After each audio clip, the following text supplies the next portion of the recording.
Catholic churchmen arrive. Bonner, the Bishop of London, is amongst them, fat and smooth, like a grotesque baby. Levina knows him well enough from her own parish. He has a reputation for brutality. There is a supercilious smile pasted on his face. Pleased to see a young girl lose her head. Sees it as a triumph, does he? Levina would love to slap that smile away. She can imagine the ruddy mark it would leave on his cheek, the satisfying smart on her palm. "Bonner," she whispers to Francis. "Don't turn. If he meets your eye, he may try and greet you."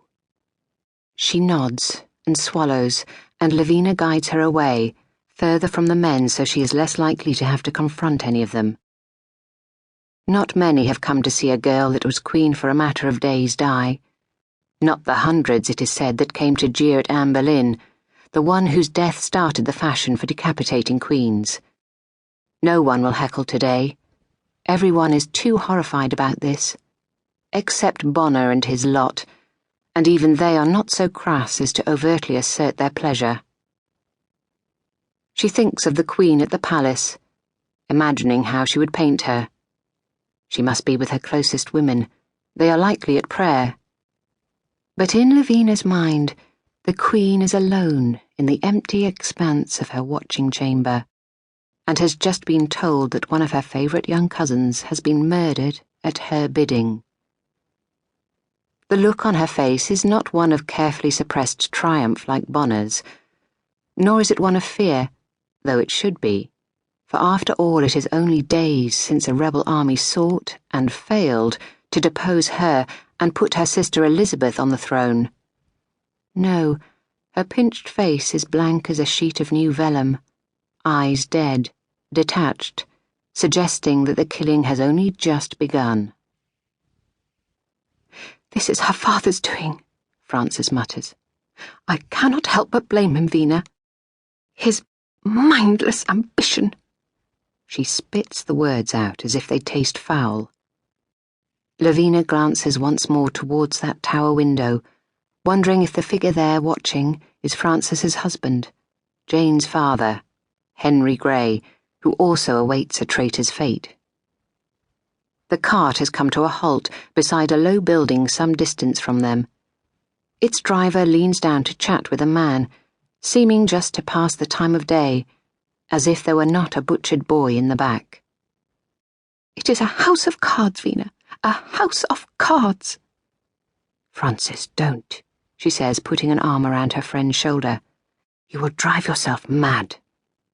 "And the Queen? Where is her mercy? We are her close kin. Elle est ma première cousine.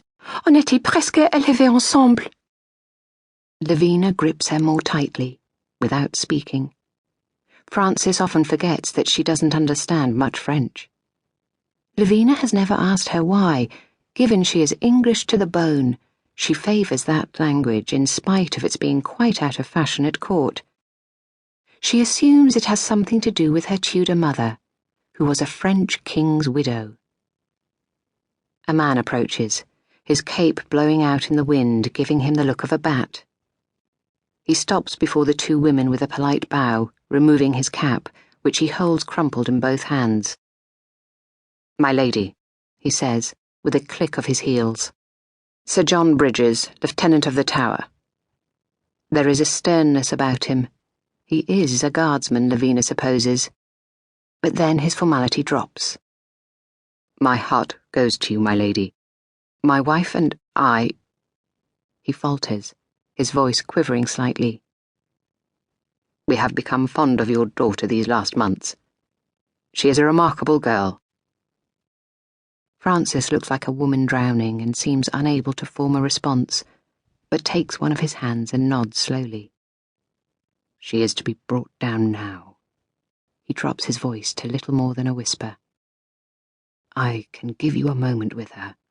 She refused to see her husband before he means before he died, but has the tact not to say it. She has asked for you." "Take me to her," Francis manages to mumble.